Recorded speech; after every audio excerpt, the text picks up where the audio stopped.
ആകാശവാണി.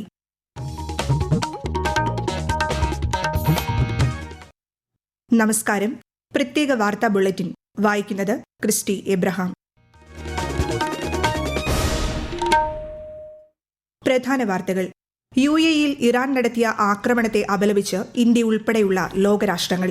കേരളത്തിൽ സർക്കാർ രൂപീകരണവുമായി ബന്ധപ്പെട്ട് ചർച്ചകൾ ഊർജിതമാക്കി UDF. തമിഴ്നാട്ടിലും നടപടികൾ ഊർജിതം. പശ്ചിമബംഗാൾ മുഖ്യമന്ത്രി സ്ഥാനം രാജിവെക്കില്ലെന്ന് മമതാ ബാനർജി. മമതയുടെ ആരോപണങ്ങൾ അടിസ്ഥാനരഹിതമെന്ന് തെരഞ്ഞെടുപ്പ് കമ്മീഷൻ. സംസ്ഥാനത്ത് വിവിധ ജില്ലകളിൽ ശനിയാഴ്ച വരെ ഇടിമിന്നലോടുകൂടിയ മഴയ്ക്ക് സാധ്യതയെന്ന് കേന്ദ്ര കാലാവസ്ഥാ വകുപ്പ്. IPL ക്രിക്കറ്റിൽ ചെന്നൈ സൂപ്പർ കിങ്സിനെതിരെ ഡൽഹി ക്യാപിറ്റൽസിന്റെ ബാറ്റിംഗ് പുരോഗമിക്കുന്നു. വാർത്തകൾ വിശദമായി. UAEയിൽ ഇറാൻ നടത്തിയ ആക്രമണത്തെ അപലപിച്ച് ഇന്ത്യ ഉൾപ്പെടെയുള്ള ലോകരാഷ്ട്രങ്ങൾ. സാധാരണക്കാരെയും അടിസ്ഥാന സൌകര്യങ്ങളെയും ലക്ഷ്യം വെച്ചുള്ള ആക്രമണം അംഗീകരിക്കാനാവില്ലെന്ന് പ്രധാനമന്ത്രി നരേന്ദ്രമോദി സാമൂഹ്യ മാധ്യമത്തിൽ കുറിച്ചു. ഹോർമുസ് കടലിടുക്കിലൂടെ സുരക്ഷിതവും തടസ്സമില്ലാത്തതുമായ കപ്പൽ ഗതാഗതം ഉറപ്പാക്കേണ്ടത് പ്രാദേശിക സമാധാനത്തിനും സ്ഥിരതയ്ക്കും ആഗോള ഊർജ്ജ സുരക്ഷയ്ക്കും അത്യാവശ്യമാണെന്നും ശ്രീ മോദി വ്യക്തമാക്കി. Japan, Ireland, Austria, Saudi Arabia, Jordan എന്നിവയുൾപ്പെടെ നിരവധി രാജ്യങ്ങളും ആക്രമണത്തെ അപലപിച്ചു. ഫുജേറയിൽ നടന്ന ആക്രമണങ്ങളിൽ പരിക്കേറ്റവരിൽ 3 ഇന്ത്യക്കാർ ഉൾപ്പെടുന്നു. പ്രഥമ ഇന്ത്യ സന്ദർശനത്തിനായി ന്യൂഡൽഹിയിലെത്തിയ വിയറ്റ്നാം പ്രസിഡന്റ് ടോ ലാമിനെ കേന്ദ്ര ആഭ്യന്തര സഹമന്ത്രി നിത്യാനന്ദ് റായ് ഔദ്യോഗികമായി സ്വീകരിച്ചു. ഇന്ത്യ വിയറ്റ്നാം ഉഭയകക്ഷി ബന്ധം കൂടുതൽ ശക്തിപ്പെടുത്താൻ സന്ദർശനം സഹായിക്കുമെന്ന് വിദേശകാര്യ മന്ത്രാലയം സാമൂഹ്യ മാധ്യമത്തിൽ അറിയിച്ചു. ഇരു രാജ്യങ്ങളും തമ്മിലുള്ള സമഗ്രവും തന്ത്രപരവുമായ പങ്കാളിത്തത്തിന്റെ 10ാം വാർഷികത്തിലാണ് ടോ ലാമിന്റെ സന്ദർശനം. രാഷ്ട്രപതി ദ്രൗപദി മുർമുവുമായും പ്രധാനമന്ത്രി നരേന്ദ്രമോദിയുമായും വിയറ്റ്നാം പ്രസിഡന്റ് കൂടിക്കാഴ്ച നടത്തും. സംസ്ഥാനത്ത് നിയമസഭാ തെരഞ്ഞെടുപ്പ് ഫലം വ്യക്തമായതോടെ മന്ത്രിസഭാ രൂപീകരണവുമായി ബന്ധപ്പെട്ട അനൌപചാരിക ചർച്ചകൾ വിവിധ തലങ്ങളിലായി മുന്നേറുകയാണ്. കൂടുതൽ വിവരങ്ങളുമായി തിരുവനന്തപുരത്ത് നിന്ന് ആകാശവാണി ലേഖകൻ സ്മിതി M. പള്ളുരുത്തി. മന്ത്രിസഭാ രൂപീകരണം സംബന്ധിച്ച അനൗപചാരിക ചർച്ചകൾ കോൺഗ്രസിലും UDFിലും നടക്കുന്നുണ്ട് എങ്കിലും നിയമസഭാ കക്ഷി യോഗം സംബന്ധിച്ച ഔദ്യോഗിക തീരുമാനങ്ങൾ ഒന്നും തന്നെ വന്നിട്ടില്ല. കോൺഗ്രസിന്റെയും തുടർന്ന് UDFിന്റെയും നിയമസഭാ കക്ഷി യോഗങ്ങൾക്ക് ശേഷമായിരിക്കും ഗവർണറെ സന്ദർശിച്ച് മന്ത്രിസഭാ രൂപീകരണത്തിനുള്ള ഔപചാരിക ആവശ്യം ഉന്നയിക്കുക. ന്യൂഡൽഹിയിൽ നിന്ന് അഖിലേന്ത്യാ കോൺഗ്രസ് കമ്മിറ്റിയുടെ പ്രതിനിധികൾ എത്തിയ ശേഷമായിരിക്കും നിയമസഭാ കക്ഷി യോഗം ചേരുകയെന്നാണ് UDF വൃത്തങ്ങൾ സൂചിപ്പിക്കുന്നത്. നിലവിലെ പ്രതിപക്ഷ നേതാവ് VD സതീശൻ, മുൻ പ്രതിപക്ഷ നേതാവും മുൻ KPCC പ്രസിഡന്റുമായ രമേശ് ചെന്നിത്തല, നിലവിലെ KPCC പ്രസിഡന്റ് സണ്ണി ജോസഫ് തുടങ്ങിയവർ ഇത്തവണ തെരഞ്ഞെടുക്കപ്പെട്ട മുതിർന്ന കോൺഗ്രസ് നേതാക്കളിൽ ഉൾപ്പെടുന്നു എന്നതും ശ്രദ്ധേയമാണ്. തമിഴ്നാട്ടിൽ രാഷ്ട്രീയ നീക്കങ്ങൾ സജീവമായി. നടൻ C. ജോസഫ് വിജയുടെ തമിഴക വെട്രിക്കഴകം 108 സീറ്റുകൾ നേടി സംസ്ഥാനത്തെ ഏറ്റവും വലിയ ഒറ്റകക്ഷിയായി. പാർട്ടി ആസ്ഥാനത്ത് ഇന്നു നടന്ന നിയമസഭാ കക്ഷി യോഗത്തിൽ C. ജോസഫ് വിജയിയെ നിയമസഭാ കക്ഷി നേതാവായി ഐകകണ്ഠേന തിരഞ്ഞെടുത്തു. 234 അംഗ നിയമസഭയിൽ ഭരണകക്ഷിയായ DMK 59 സീറ്റുകളും AIADMK 47 സീറ്റുകളുമാണ് നേടിയത്. അതേസമയം മുഖ്യമന്ത്രി MK സ്റ്റാലിൻ ഗവർണർക്ക് രാജിക്കത്ത് സമർപ്പിച്ചു. ഗവർണർ രാജി അംഗീകരിച്ചിട്ടുണ്ട്. പശ്ചിമബംഗാൾ നിയമസഭാ തെരഞ്ഞെടുപ്പിൽ BJP നേടിയ വൻ വിജയത്തെ തുടർന്ന് സംസ്ഥാനത്ത് പുതിയ സർക്കാർ രൂപീകരണത്തിനും സത്യപ്രതിജ്ഞാ ചടങ്ങിനുമുള്ള ഒരുക്കങ്ങൾ പുരോഗമിക്കുന്നു. ഗുരുദേവ് രവീന്ദ്രനാഥ ടാഗോറിന്റെ ജന്മദിനമായ ഈ മാസം 9-ന് പുതിയ മന്ത്രിസഭാംഗങ്ങൾ സത്യപ്രതിജ്ഞ ചെയ്യുമെന്നാണ് റിപ്പോർട്ടുകൾ. പ്രധാനമന്ത്രി നരേന്ദ്രമോദിയും കേന്ദ്ര ആഭ്യന്തരമന്ത്രി അമിത് ഷായും ചടങ്ങിൽ പങ്കെടുക്കുമെന്ന് പ്രതീക്ഷിക്കുന്നു. അതേസമയം പശ്ചിമബംഗാൾ മുഖ്യമന്ത്രി സ്ഥാനം രാജിവെക്കില്ലെന്ന് മമതാ ബാനർജി. തെരഞ്ഞെടുപ്പിൽ വ്യാപകമായ ക്രമക്കേടുകളും വോട്ട് തട്ടിപ്പുമുണ്ടായെന്ന് അവർ ആരോപിച്ചു. തെരഞ്ഞെടുപ്പ് പ്രക്രിയ അട്ടിമറിക്കപ്പെട്ടതായും തെരഞ്ഞെടുപ്പ് കമ്മീഷൻ പക്ഷപാതപരമായാണ് പെരുമാറിയതെന്നും അവർ മാധ്യമങ്ങളോട് പറഞ്ഞു. അതേസമയം മമതയുടെ നിലപാടിനെ BJP രൂക്ഷമായി വിമർശിച്ചു. നിലവിലെ നിയമസഭയുടെ കാലാവധി ഈ മാസം 7-ന് അവസാനിക്കുമെന്നും അതിനുശേഷം ആർക്കും സഭയിൽ തുടരാനാകില്ലെന്നും BJP വ്യക്തമാക്കി. ഭവാനിപൂർ നിയമസഭാ മണ്ഡലത്തിലെ വോട്ടെണ്ണൽ സംബന്ധിച്ച് തൃണമൂൽ കോൺഗ്രസ് സ്ഥാനാർത്ഥിയും മുഖ്യമന്ത്രിയുമായ മമതാ ബാനർജി ഉന്നയിച്ച ആരോപണങ്ങൾ അടിസ്ഥാനരഹിതമാണെന്ന് തെരഞ്ഞെടുപ്പ് കമ്മീഷൻ.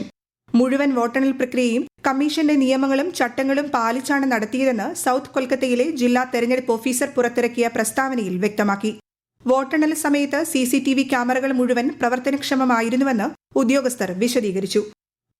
ബീഹാറിൽ മുഖ്യമന്ത്രി സാമ്രാജ് ചൌധരിയുടെ നേതൃത്വത്തിലുള്ള മന്ത്രിസഭാ വികസനം മെയ് 7-ന് നടക്കും.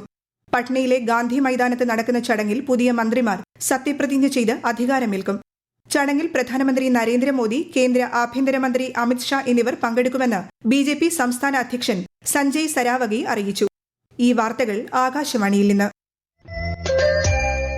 ആകാശവാണി വാർത്തകളും വാർത്താധിഷ്ഠിത പരിപാടികളും All India Radio news Thiruvananthapuram YouTube ചാനലിലും @All India Radio news Thiruvananthapuram Facebook പേജിലും AR News_ തിരുവനന്തപുരം ഇൻസ്റ്റഗ്രാം അക്കൌണ്ടിലും @AR News_TVM X ഹാൻഡിലും ലഭ്യമാണ്. അഖിലേന്ത്യാ സൈനിക സ്കൂൾ പ്രിൻസിപ്പൽമാരുടെ സമ്മേളനം വ്യാഴം വെള്ളി തീയതികളിൽ തിരുവനന്തപുരത്ത് നടക്കും. കഴക്കൂട്ടം സൈനിക സ്കൂളിൽ നടക്കുന്ന സമ്മേളനത്തിൽ പ്രതിരോധ സഹമന്ത്രി സഞ്ജയ് സേത്ത് അധ്യക്ഷത വഹിക്കും. രാജ്യത്തുടനീളമുള്ള 33 സൈനിക സ്കൂളുകളിലെ പ്രിൻസിപ്പൽമാർ ഉൾപ്പെടെയുള്ളവർ സമ്മേളനത്തിൽ പങ്കെടുക്കും. സംസ്ഥാനത്ത് കനത്ത ചൂട് തുടരുന്ന സാഹചര്യത്തിൽ ദുരന്ത നിവാരണ അതോറിറ്റി ജാഗ്രതാ നിർദ്ദേശങ്ങൾ പുറത്തിറക്കി. പകൽ 11 മുതൽ 3 മണിവരെ തുടർച്ചയായി വെയിലേൽക്കുന്നത് ഒഴിവാക്കണമെന്ന് നിർദ്ദേശമുണ്ട്. അതേസമയം സംസ്ഥാനത്ത് വിവിധ ജില്ലകളിൽ ശനിയാഴ്ച വരെ ഇടിമിന്നലോടുകൂടിയ മഴയ്ക്ക് സാധ്യതയെന്ന് കേന്ദ്ര കാലാവസ്ഥാ വകുപ്പ് അറിയിച്ചു.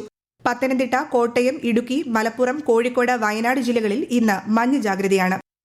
സംസ്ഥാനം കനത്ത ചൂടിൽ ഉരുകുമ്പോഴും കുളിരേറ്റ് പുൽമേടുകളിൽ രാപ്പാർക്കാൻ സഞ്ചാരികളെ സ്വാഗതം ചെയ്യുകയാണ് മൂന്നാർ വനംവകുപ്പിന്റെ ഷോല ദേശീയോദ്യാനം. വട്ടവട പഞ്ചായത്തിലെ പഴത്തോട്ടത്ത് ഇക്കോ ടൂറിസം പദ്ധതിയുടെ ഭാഗമായി ലോഗ് ഹൌസുകളും ജംഗിൾ ടെന്റുകളും ഉൾപ്പെടെയുള്ള സൌകര്യങ്ങൾ ഒരുക്കിയിട്ടുണ്ട്. കൂടുതൽ വിവരങ്ങളുമായി ആകാശവാണി ഇടുക്കി ജില്ലാ പ്രതിനിധി രതീഷ് കൃഷ്ണ.